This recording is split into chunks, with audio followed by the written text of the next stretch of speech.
കഴിഞ്ഞ വർഷം ജാർഖണ്ഡിൽ 11 വയസ്സുള്ള സന്തോഷി എന്ന കുട്ടി മരണപ്പെടുകയുണ്ടായി. മരണകാരണം വിശപ്പ് തന്നെയാണ്. കാരണമറിഞ്ഞ അധികൃതർ ഞെട്ടിപ്പോയി. 6 മാസങ്ങളോളമായി സന്തോഷിയുടെ കുടുംബത്തിന് റേഷൻ ലഭിച്ചിട്ടില്ല. ഇന്ന് രാജ്യത്ത് ശിശുദിനം ആഘോഷിക്കുന്നവർ തിരിച്ചറിയേണ്ട ചില സംഭവങ്ങളും ചില കണക്കുകളുമാണ് ഇത്. 20 കോടി ജനങ്ങൾ ഇന്നും ഈ രാജ്യത്ത് അത്താഴ പട്ടിണിക്കാരാണ്. 1 കോടി ജനങ്ങൾ ഇന്ന് പട്ടിണി കാരണവും പട്ടിണി മൂലമുള്ള രോഗങ്ങൾ കാരണവും ഈ രാജ്യത്ത് മരണപ്പെടുന്നുണ്ട്. 7000 പേർ ഒരു ദിവസം മരണപ്പെടുമ്പോൾ അതിൽ 4500 പേരും കുട്ടികളാണ്.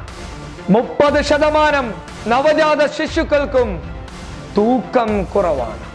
79% നവജാത ശിശുക്കൾക്കും ശരീരത്തിൽ രക്തത്തിന്റെ അളവ് കുറവാണ്. ലോകത്ത് 5 വയസ്സിന് താഴെയുള്ള കുട്ടികൾ മരണപ്പെടുന്നത് ഏറ്റവും കൂടുതൽ നമ്മുടെ സ്വന്തം ഇന്ത്യ രാജ്യത്താണ്. 1,05,00,000 കുട്ടികൾ ഈ രാജ്യത്ത് ഒരു വർഷത്തിൽ മരണപ്പെടുന്നുണ്ട്.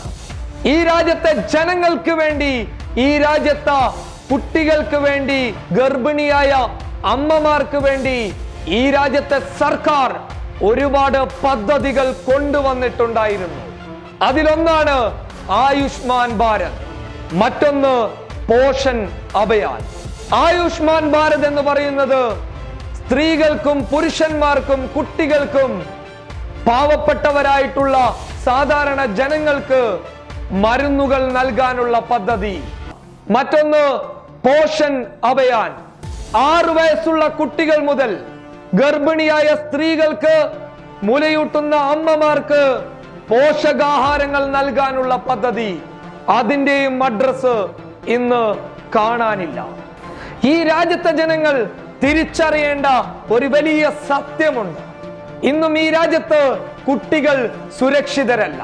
ഇന്നും ഈ രാജ്യത്ത് ഒരു അന്നത്തിന് വകയില്ലാത്ത എത്രയോ കുട്ടികൾ ഈ രാജ്യത്ത് ഇന്നും കൈനീട്ടുന്നുണ്ട്. അങ്ങനെയുള്ള ഈ രാജ്യത്ത് ഒരുപാട് പദ്ധതികൾ കൊണ്ടുവന്ന് ചവറ്റുകൊട്ടയിലേക്ക് ഇവിടുത്തെ സർക്കാർ തന്നെ ഒരുപാട് പദ്ധതികളെ വലിച്ചെറിഞ്ഞിട്ടുണ്ട്.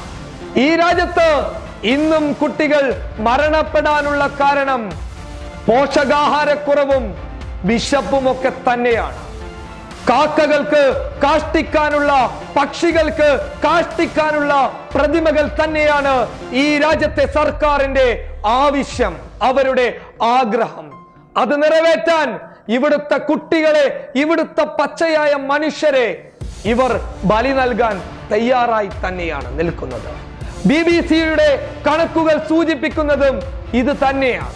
ഈ രാജ്യത്ത് സ്ത്രീ സംരക്ഷണതയ്ക്ക് വേണ്ടിയും കുട്ടികൾക്ക് വേണ്ടിയും ഉടലെടുത്ത പദ്ധതികൾ ഇന്ന് അപ്രതീക്ഷിതമാണ്. സ്ത്രീകൾക്കും കുട്ടികൾക്കും ഈ രാജ്യത്ത് നടപ്പിൽ വരുത്തിയ ഒരുപാട് പദ്ധതികൾ ഇന്നും ചവറ്റുകൊട്ടയിൽ തന്നെയാണ്. കുട്ടികളുടെ അവസ്ഥ നിങ്ങളിപ്പോൾ അറിഞ്ഞു കാണുമല്ലോ. ഈ രാജ്യത്തെ കുട്ടികൾ ഇന്നും ഒരു നേരത്തെ അന്നത്തിന് വേണ്ടി കൈനീട്ടുകയാണ്.